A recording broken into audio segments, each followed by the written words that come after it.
અમદાવાદથી ચાંદોડિયાથી વધારેલા ચાણક્યપુરીથી વધારેલા શિવલહેરી ગ્રુપ દ્વારા શ્રી કૃષ્ણધામ ગૌશાળાની અંદર 40 ગોળના રવા, 40 પાપડીની બોરી અને લાડવા કૂતરો માટે બિસ્કીટ અને ચકલા માટે ચણ, આવું સમગ્ર 80,000નું દાન એમને સમગ્ર ફાળો કરી અને શ્રી કૃષ્ણધામ ગૌશાળાની અંદર ગયા વર્ષે પણ એ આવ્યા હતા અને આ વર્ષે પણ એમને 5 જણા આવ્યા હતા. આ વર્ષે 25 જણા આવ્યા છે. ખૂબ ખૂબ ધન્યવાદ એમને કરું છું અને સમગ્રનો હું ગૌ માતા પ્રત્યેની એવી ભાવના સદાય એમના દિલની અંદર રહે એવી આશા કરું છું. હારીજ પાંજરાપુર સંસ્થા અમદાવાદથી દેસાઈ સમાજ શિવલહેરી ગ્રુપ 1000 પૂરા ગઈ સાલે પણ દાનમાં આપી ગયા હતા. આ સાલે પણ દાનમાં આપવા આવ્યા છે ગાડી ભરી અને આશરે લગભગ 22,000 રૂપિયા થાય છે. 22,000 હા ચાણક્યપુરી. ખૂબ ખૂબ દેહાઈ સમાજનો આભાર. એટલું આવ્યા છે આપવા.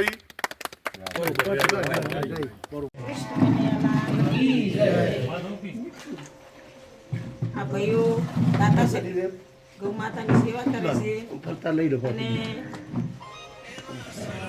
એક મગફળીના કટરની મોટી ગાડી ઘાસની 72,000ની અને 28,000નું લીલું ઘાસ છે એમ કરી અને અંકે રૂપિયા લાખનું દાન આપે છે ગૌ માતાને બેહાણા ગૌશાળામાં એક જુવારનો કટું. અને આ ભાઈઓ વર્ષો વર્ષ આપણને દાન આપે છે, ખૂબ સહાય આપે છે. અમદાવાદ શિવલહેરી ગ્રુપ ચાણક્ય રબારી ભાઈઓ તરફથી ભેંસણા ગૌશાળામાં અર્પણ કરેલું છે.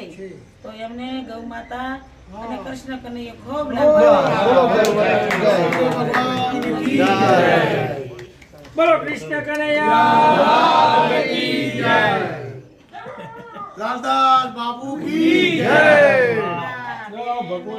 કટ્ટા જે મકાઈ ભેળો કહેવાય બીમાર ગૌ માતાને ખાવા માટેનો એ 79,500નો, તેમજ જે ગોળના રવા છે એ 22,460 અને જુવારનું કટ્ટું એમ કુલ કરી 1,19,060 રૂપિયાનું ત્યાં આગળ એમને સમર્પણ કર્યું છે.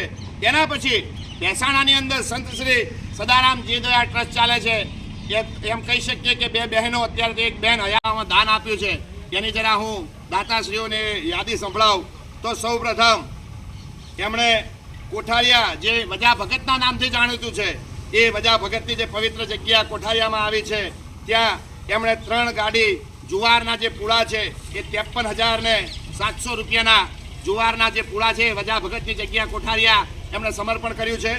ત્યારબાદ કચ્છના નાના રણમાં જ્યાં દાદો બેઠો છે વીર વછરાજ અને રણની મધ્યે જે ગૌ માતાઓની ત્યાં સેવા થઈ છે વાછડા બેટમાં, એ વછરાજની જગ્યામાં 43,000 રૂપિયાના 2,000 જુવારના પૂળા એમણે સમર્પણ કર્યું છે. એના પછી હારીજની